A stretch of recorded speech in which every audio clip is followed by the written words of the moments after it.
यह चैनल केवल मनोरंजन के लिए है। हम किसी भी तरह के अंधश्रद्धा को बढ़ावा नहीं देते। लकी की एक कंपनी में नई सेल्स की जॉब लगी थी। नया होने के कारण लकी को इस फील्ड में काम करने का ज्यादा अनुभव नहीं था। वो अपने सीनियर के अनुसार इस काम को अंजाम देता था और उसके सीनियर्स उसे काम करने के लिए हमेशा उस पर टारगेट का दबाव बनाते थे।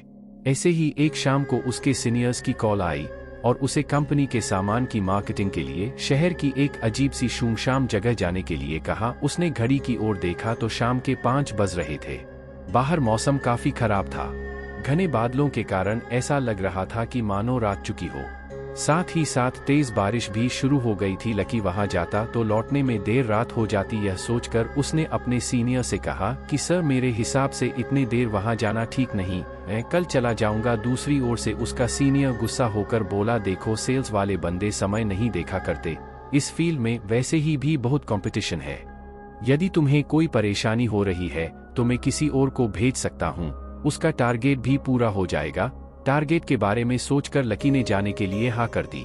हैरान परेशान सा वो तेज बारिश में अपनी बाइक से शहर की भीड़-भाड़ वाली सड़कों से निकलकर वह वहां पहुंच गया। ये एरिया भी लोगों की आवाज से हर वक्त रोशन रहता है, मगर आज खराब मौसम और तेज बारिश के कारण दूर दूर तक उसे कोई इंसान नजर नहीं आ रहा था। वो जल्दी जल्दी अपनी बाइक चलाकर अपनी साइट पर पहुंच गया, मगर वहां पर कोई भी नहीं था जिस मैनेजर से उसे मिलना था।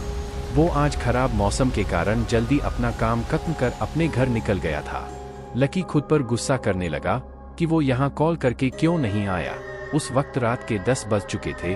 बाहर अभी भी तेज बारिश हो रही थी। लकी खुद से, यार, ऐसी बारिश में तो बाइक चलाना भी मुश्किल होगा, मगर यहाँ रुक भी तो नहीं सकता हूँ यार, ये प्राइवेट नौकरी जो भी कराए वो कम है। खुद से बात करते हुए धीरे धीरे बाइक चलाने लगा। बारिश के कारण उसे आगे का कुछ दिखाई नहीं दे रहा था। उसे आगे बाइक चलाने में तकलीफ हो रही थी। वो अभी कुछ दूर चला ही था कि उसकी गाड़ी खराब हो गई। वो अपनी गाड़ी ठीक करने की कोशिश करने लगा, मगर नाकामी उसके हाथ लगी। वो परेशान होकर मदद की तलाश करने लगा। दूर दूर तक कोई भी नजर नहीं आ रहा था। वो अपनी साइट से भी इतना दूर आ चुका था कि पैदल वापस जाना थोड़ा मुश्किल ही था। तभी थोड़ी देर में ही सामने से एक कार आती हुई नजर आई।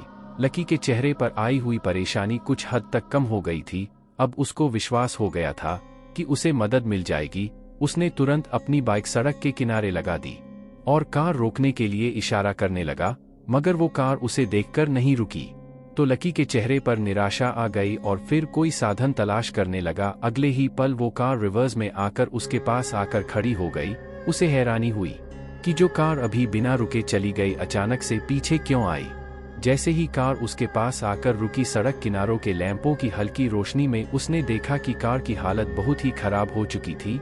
जगह जगह से उसके पतरे उतरे हुए थे, मानो किसी हादसे का शिकार हो गया हो। उसे इस कार को देखकर अजीब सा फील हो रहा था, मगर अचानक ही वो उसे देख सम्मोहित सा हो गया था। तभी कार ड्राइवर की भारी आवाज उसके कानों में पड़ी। हाँ भाई, कहाँ जाना है? कोई मदद चाहिए क्या? ड्राइवर की आवाज सुन लकी का सम्मोहन टूट गया। वो धीरे धीरे ड्राइवर की ओर बढ़ा। अंधेरे में चेहरा भी भयानक लग रहा था, काला चेहरा, और वो कंबल में खुद को लपेटे हुए था। उसे देखकर कुछ पल के लिए डर गया। उसके शरीर में ठंड के कारण कपकपी सी होने लगी और अजीब सी गंध उसकी नाक में आई। जब कोई जवाब नहीं दिया तो ड्राइवर दोबारा बोला, भाई कहीं चलना है, बता दीजिए। उसकी बात सुनकर लकी को होश आया और वो बोला, मैं किसी काम से अंदर शहर में आया था, लौटते समय मेरी बाइक खराब हो गई, मुझे थोड़ी दूर के लिए लिफ्ट दे दो।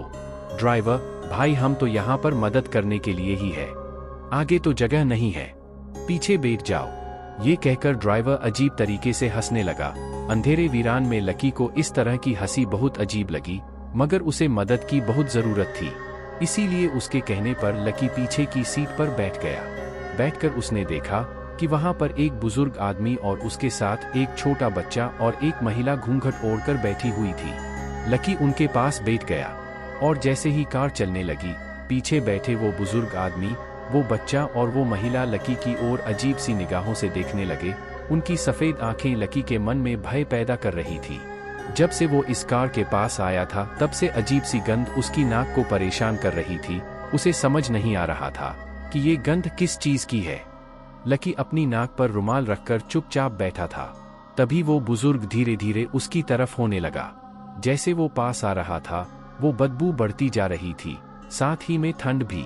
लकी ने गौर से देखा तो बुजुर्ग व्यक्ति का चेहरा भी बिल्कुल सफेद था। चेहरे पर ढेर सारी झुर्रियां और आंखें इतनी काली मानो आंखों की जगह गड्ढे हों।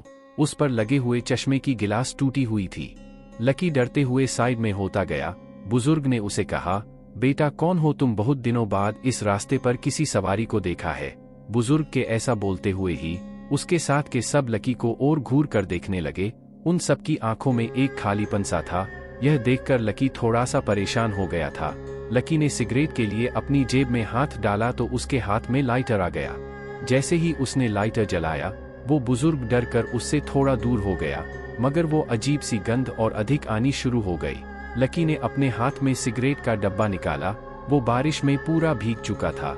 लकी ने गुस्से में चलती हुई कार से वो डिब्बा बाहर फेंक दिया और लाइटर अपनी जेब में रख लिया। जैसे ही उसने लाइटर को वापस अपनी जेब में रखा तो बुजुर्ग उसके और करीब आ गया और बोला, क्या हुआ बाबूजी, इस तरह परेशान क्यों हो रहे हो? कहते हुए वो जोर जोर से हंसने लगा। उसके साथ साथ वहां बैठा बच्चा और महिला भी उसके साथ जोर जोर से हंसने लगी। सभी लोग धीरे धीरे उसके पास आने लगे। बारिश में भीगने के कारण उसके कपड़े उनके शरीर से चिपके हुए थे। लकी ने ध्यान से देखा तो उन सबके शरीर पर चमड़ी का नामोनिशान तक नहीं था, सिर्फ हड्डियों का ढांचा ही था। लकी बहुत डर गया। वो जोर जोर से चिल्लाने लगा। लकी को चीखते देख वो कार ड्राइवर और जोर से कार चलाने लगा। जो महिला घूंघट में थी, उसका घूंघट अपने आप हट गया। उसका चेहरा बहुत ही डरावना था। जगह जगह से जले हुए चेहरे पर मास्क लटक रहा था। देखते ही देखते वो लोग खुद ब खुद जलने लगे।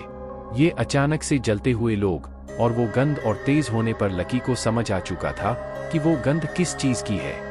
वो गंध इंसानों को जलाने पर शमशानों से आती हुई वो गंध थी। लकी का डर के कारण बुरा हाल हो गया था। सारी जलती हुई लाशें लकी के पास ही खड़ी थी। सभी लाशें लकी से चिपट गई थी और अब लकी का शरीर भी जलने लगा था। अगली सुबह मौसम बिल्कुल साफ हो गया था। सड़क पर आवन जावन भी शुरू हो गई थी।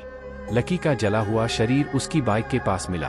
कार में बैठे हुए लोग उसकी लाश को देख रहे थे। लाश के आसपास खड़े लोग बोल रहे थे कि लगता है सालों पुराना कार जलने का हादसा कल रात को दोबारा हो गया। अगर आपको कहानी थोड़ी सी भी पसंद आई हो तो लाइक करें, कमेंट करें और चैनल को सब्सक्राइब करना ना भूलें।